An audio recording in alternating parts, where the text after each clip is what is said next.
Bismillahirrahmanirrahim. Assalamualaikum warahmatullahi wabarakatuh.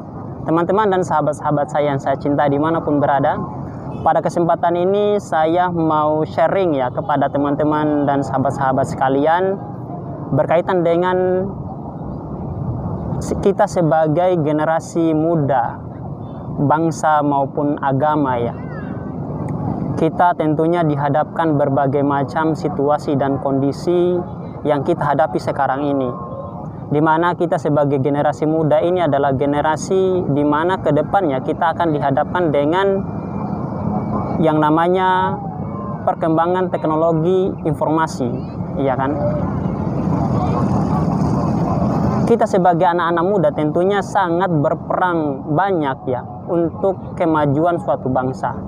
Apalagi kita sebagai anak-anak muda di Indonesia, tentunya sangat dibutuhkan sekali peran kita, baik itu peran di segi ekonomi, kemudian dari segi teknologi, dari segi apalagi ya, dari segi macam-macam lah ya kan. Tentunya mulai dari sekarang kita harus mempersiapkan. Sejak kapan kita harus mempersiapkan anak-anak muda atau generasi penerus bangsa? Yaitu sejak sekarang. Mungkin di usia anak-anak muda sekarang ini, yaitu di umur 15 tahun atau mereka sekarang berada di bangku SMP kelas 3, SMA, sampai sekarang ini adalah anak-anak atau generasi-generasi muda yang berada di bangku perkuliahan semester 4 ya. Mungkin di usianya kurang lebih 15 tahun sampai 18 tahun atau 20 tahun.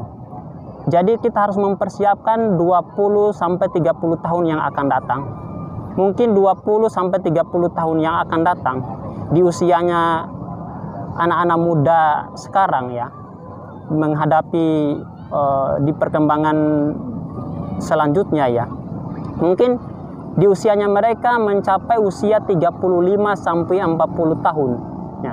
Di usia itu adalah di usia yang sangat matang, yaitu di usia generasi muda emas, yang dimana di usia itu adalah mereka banyak sekali mengambil peran, dan peran-peran mereka itulah sangat dibutuhkan oleh bangsa maupun agama.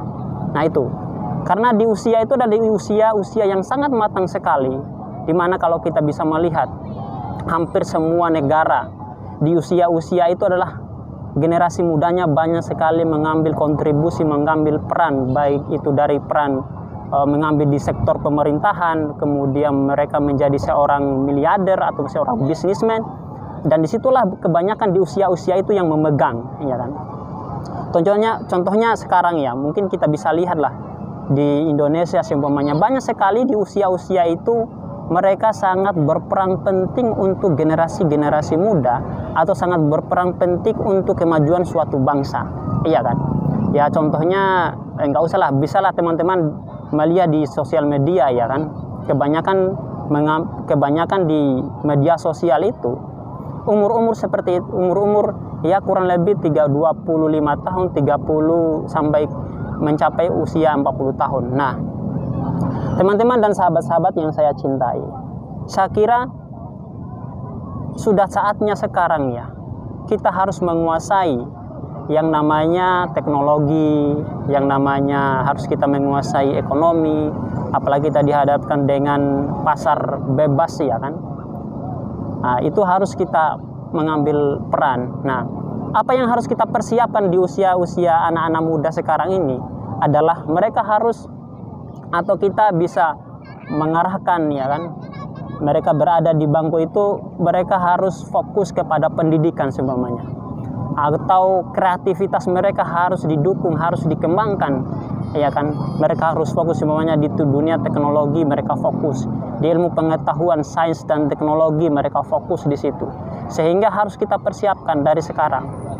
Apalagi di Indonesia kan banyak sekali kan industri lokal ya kan. Kenapa sih di negara kita ini tenaga-tenaga ahli diambil dari luar? Karena kesadaran untuk mungkin pengambilan ini ya, spesialis ya, keahlian itu sangat kurang sekali. Contohnya di engineer seumpamanya, itu sangat masih kurang di Indonesia, apalagi tenaga kedokteran, itu masih kurang sama sekali tenaga-tenaga itu. Jadi saya kira mulai dari sekarang kita bersama-sama yang mengingatkan diri kita sendiri, ya kan, supaya kita mungkin juga ada teman-teman kita atau saudara-saudara kita yang pengen mengambil peran itu, kita bisa mendukungnya. Saya kira itu sih yang perlu saya sharingkan. Mudah-mudahan ya teman-teman juga bisa memberikan masukan kepada saya, ya kan, apa yang harus kita lakukan ke depannya sebagai kita anak-anak muda, terutama generasi muda Islam nih. Nah, ini yang harus kita perjuangkan juga, ya kan. Kita jangan sampai generasi muda Islam ini sangat menurun perannya, ya kan. Padahal kita bisa melihat pada saat Islam pada pada abad-abad awal ya, di mana sangat Islam itu menguasai penjuru dunia dengan ilmu pengetahuan kan. Saya kira itu ya yang harus kita tanamkan di dalam diri kita sebagai generasi muda, terutama generasi muda Islam. Mungkin yang sedikit ini mudah-mudahan yang bermanfaat. Saya juga belajar ya, mudah-mudahan teman-teman semuanya ya, kita bisa saling menginspirasi, saling memberikan informasi, saling tukar pikiran untuk kemajuan bangsa dan agama. Terima kasih, kurang lebihnya mohon maaf. Billahi fissabil haq fastabiqul khairat. Wassalamualaikum warahmatullahi wabarakatuh.